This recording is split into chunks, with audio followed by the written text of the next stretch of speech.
Life is not much fun if you work as a typist in an office and you earn so little that you can't even buy yourself a nice pair of shoes. A girl needs shoes. A girl needs a boyfriend with a nice fast car and a nice fat wallet.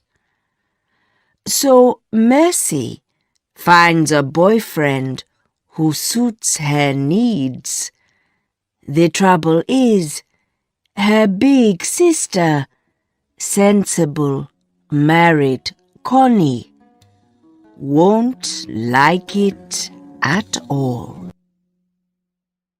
As Mercy puts the cover on her typewriter, the thought of the bus ride home goes through her like a pain. It is her luck, she thinks. Everything is just her luck. If she had one of those university boys for a boyfriend, wouldn't he come and take her home every evening? Certainly, Joe would love to do exactly that with his taxi. And he is as handsome as anything, and a good man, but, you know, a taxi is a taxi. The possibility of the other man actually coming to fetch her, oh well. She knows it will take some time before she'll be brave enough to ask for things like that from him. "Sissy," Mercy called. "Hey, Mercy!" And the door opened to show the face of Connie, her big sister, 6 years older, and now heavy with her second child. Mercy dropped into the nearest chair. "Welcome home. How was the office today?" "Sister, don't ask. Look at my hands. My fingers are dead with typing. Oh, God, I don't know what to do." "Why, what is wrong?" asked Connie. "You tell me, what is right? Why should I be a typist?" "What else would you be?" "What a strange question. Is typing the only job there is in this world? You are a teacher, are you not?" said Mercy. But what? It's my fault. Is that what you're saying? I didn't do well enough in the exams, so I can't be a teacher or even a secretary. "Mercy, what is the matter?" said Connie. "What have I done? Why have you come home so angry?" Mercy broke into tears. "Oh, I'm sorry, Sissy. It's just that I am sick of everything. The office, living with you and your husband. I want a husband of my own. Children. I want... "But you are young and beautiful, and married well. It's you who are delaying it. Look at all these people who are running after you," said Connie. "Sissy, I don't like what you are doing, so stop it." Okay. And there was a silence. Which of them could I marry? Said Mercy. Joe is fine, but I just don't like him. Little sister, you and I can be truthful with one another. I am not that old or wise, but I can advise you a little. Joe drives someone else's car now. Well, you never know. Lots of taxi drivers own their taxis in the end. Sometimes more than one. Of course, but what a pity that you are married already, or I could make a date for you with Joe. And they both burst out laughing. It was when Mercy got up to go to the bedroom that Connie noticed the new shoes.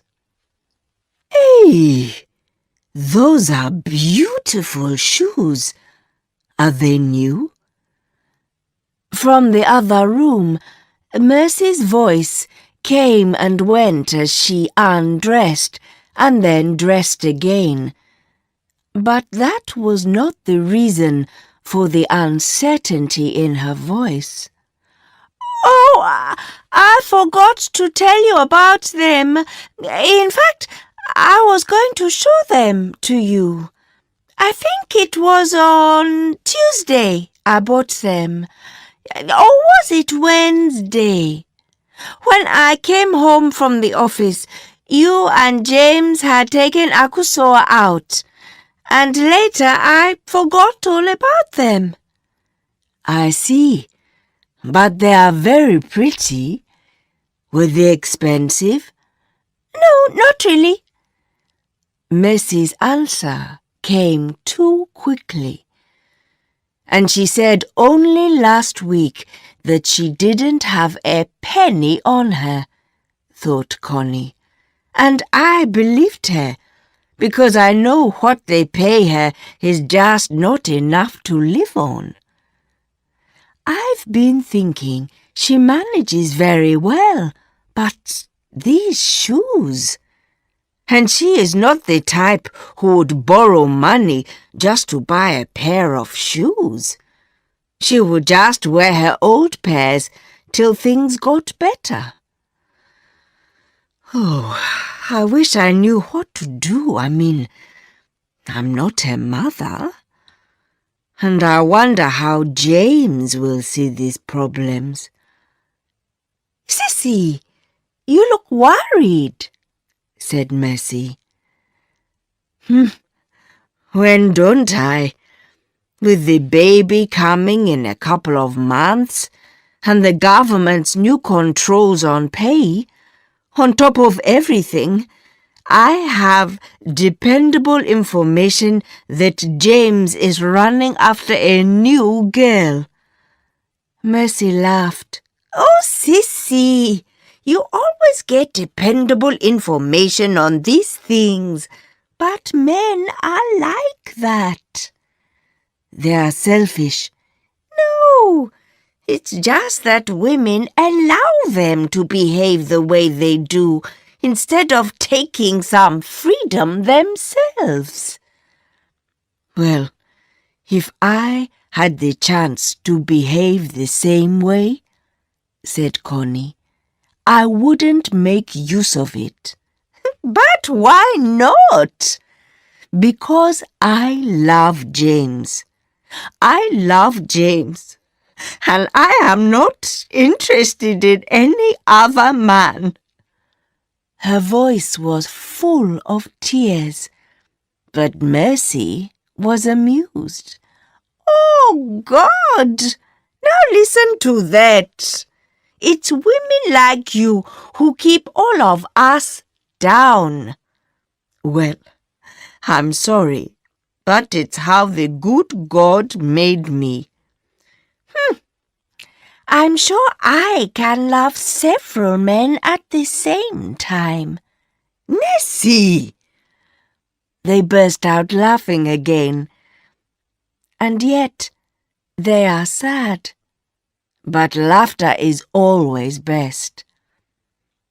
Mercy complained that she was hungry, and so they went to the kitchen to heat up some food and eat. The two sisters alone. It is no use waiting for James. Sissy, I'm going to see a film. This from Mercy. Where? The Globe. Are you going with Joe? No. Are you going alone? No. Careful, Connie. Who are you going with? Careful, Connie, please. Your little sister's eyes are looking angry. Look at the sudden lines around her mouth. Connie, a sister is a good thing, even a younger sister, particularly when you have no mother or father. Mercy, who are you going out with? Well, I had food in my mouth, and I had to finish it before I could answer you. No? I am sorry. Connie's voice is soft. And anyway, do I have to tell you everything? Oh, no. It's just that I didn't think it was a question I was not allowed to ask. There was more silence. Connie cleared her throat and waited, afraid. I am going out with Mensa Arthur, Mercy said. As Connie asked the next question, she wondered if the words were leaving her lips. Mensa Arthur? Yes. Which one? How many do you know? Something jumped in Connie's chest, and she wondered what it was. Perhaps it was the baby. Do you mean that politician? She said. Yes. But Mercy. Little sister only sits and chews her food. But Mercy. Chew, chew, chew. But Mercy. What? Said Mercy. He is so old. Chew, chew, chew. Perhaps that really doesn't matter, does it? But they say he has so many wives and girlfriends. Please, little sister, your private life is not my business, but you just said yourself that you wanted a man of your own. That man belongs to so many women already. That silence again. Then there was only Mercy's footsteps as she went to wash her plate and then left the kitchen. Tears ran down Connie's face. She heard Mercy having a bath, then getting ready to leave the house. The shoes. Then she was gone. Connie hadn't meant to start an argument. What use is a sister if you can't have a talk with her? And what would their parents say if they were alive? They were good churchgoers. They feared God. Running around with an old and evil politician would horrify them. A big car arrived outside the house, a huge machine from the white man's land. The sound of its super-smooth engine was soft and gentle, unlike the hard banging of the girl's high-heeled shoes.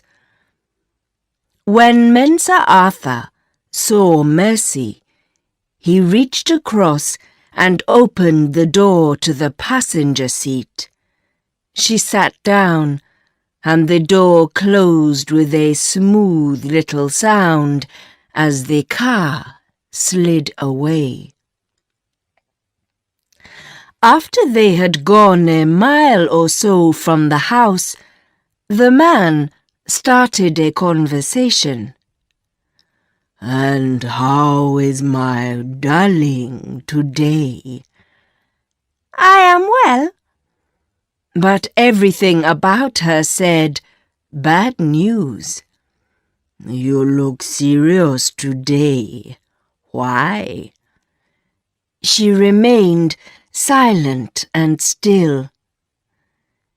"My dear, what is the matter?" "Nothing."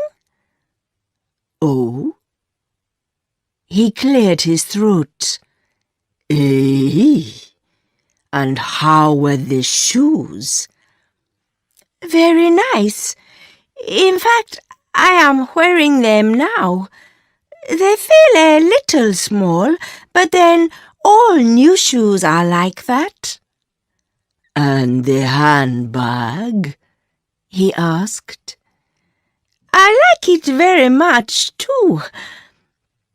My sister noticed them. I mean the shoes." Now the bad news was out. "Did she ask you where you got them from?" "No." He cleared his throat again. "Where did we agree to go tonight?"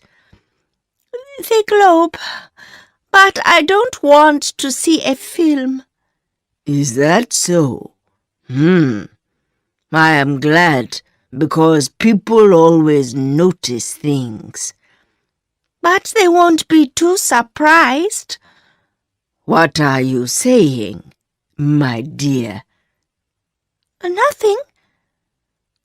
"Okay. So what shall we do?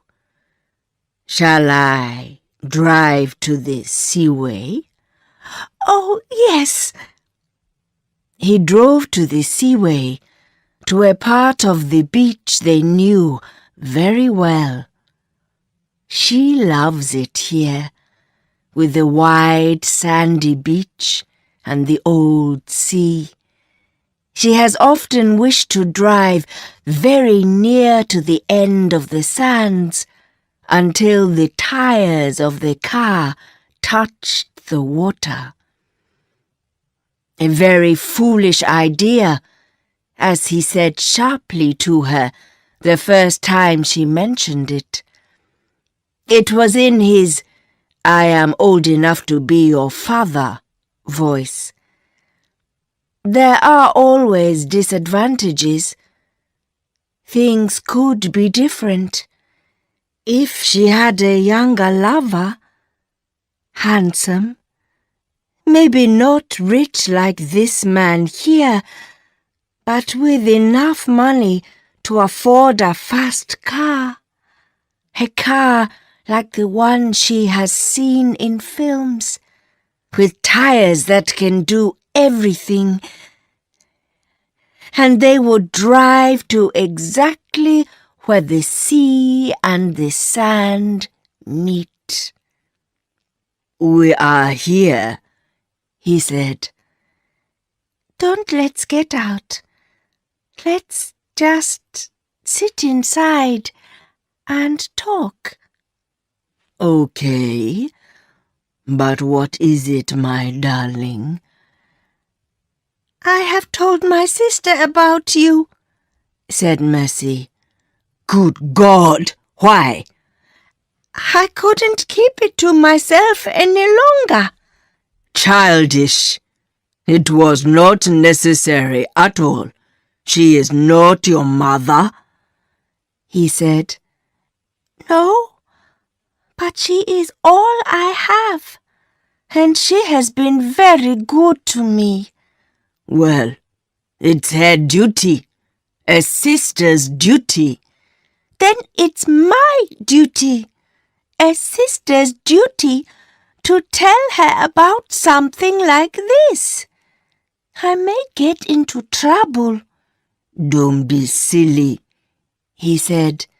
I normally take good care of my girlfriends.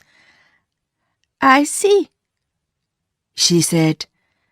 And for the first time in the 1 month since she agreed to be this man's lover, the tears which suddenly rose into her eyes came there naturally. And you promised you wouldn't tell her. It was Father's voice now. Don't be angry. After all, she was sure to hear it one day. My darling, you are too wise. What did she say? She wasn't happy. Don't worry. Find out something she wants very much but cannot get in this country. I know for sure she wants an electric motor for her sewing machine. I am going to London next week on government business. So if you bring me the details of the machine, I shall get her the motor. Thank you. Oh, and let me know as soon as you want to leave your sister's place. I have got you one of the government houses. Oh, she said, pleased for the first time since this awful day had begun.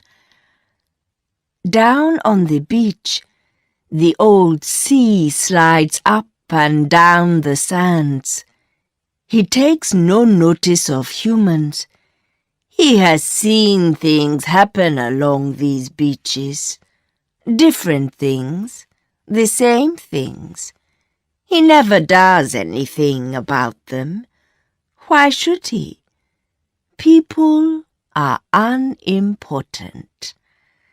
Here is a 50-year-old big man who thinks he is somebody, and a 23-year-old child who chooses a silly way to fight life's problems.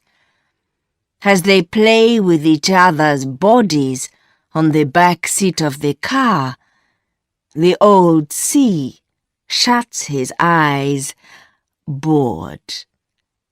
He moves further up the sands, but the car is parked safely away from the sea, and the rising water cannot reach its tires.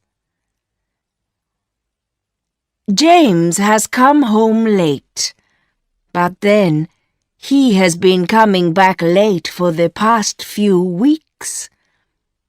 Connie is crying, and he knows it as soon as he enters the bedroom. He hates tears because, like many men, he knows they are one of the strongest weapons that women have.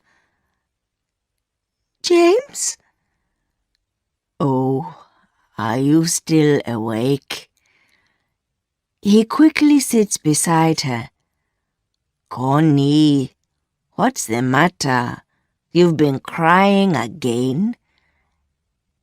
James, where were you? Connie, I have warned you about this. I won't let you question me like a prisoner every time I am a little late. She sat up. A little late? It is nearly 2 o'clock. Anyway, you won't believe me if I tell you the truth. She lies down again, and turns her face to the wall, and James throws himself down beside her. James, there is something much more serious. You have heard about my newest affair? Yes, but that is not what I am talking about. Jesus, is it possible that there is anything more important than that? And as they laugh, they know that something has happened. One of those things which, with luck, will keep them together for some time to come. But, James, what shall I do? About what? Mercy. She is having an affair with Mensa Arthur. Wonderful. James, we must do something about it. It's very serious. Why shouldn't she? But it is wrong, and she is ruining herself. Since every other girl she knows has ruined herself and made money out of it, why shouldn't she?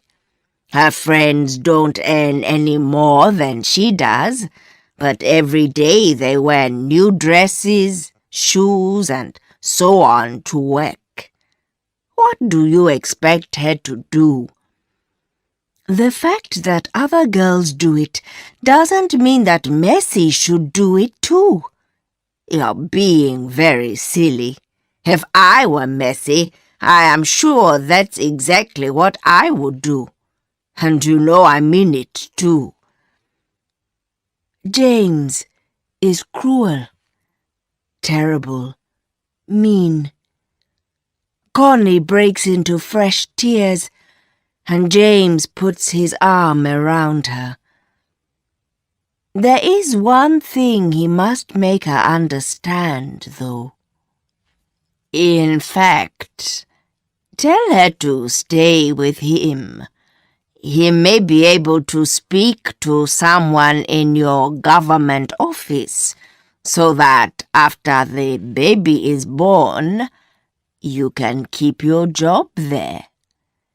James, you want me to use my sister? She is using herself, remember?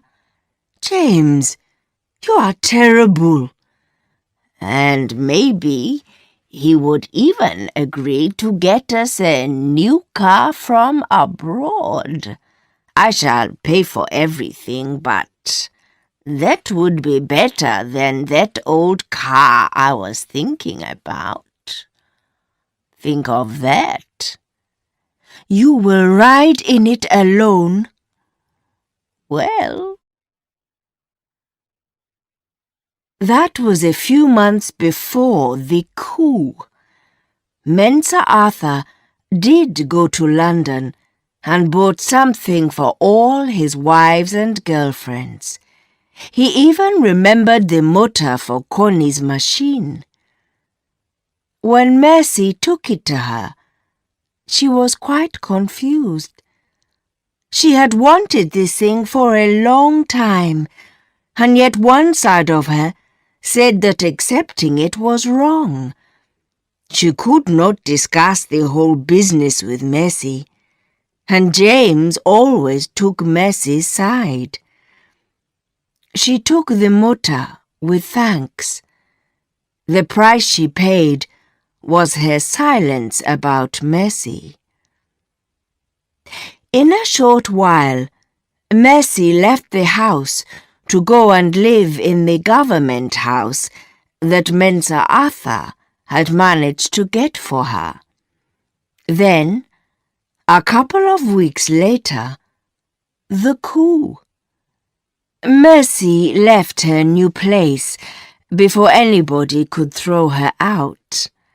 James never got his car. Connie's new baby was born. Of the three, Connie was happiest with these changes. In her eyes, meant Sir Arthur, and everything that went with him meant trouble for her sister, and for her own feelings too. Now, things could return to normal. Mercy would move back to the house, perhaps find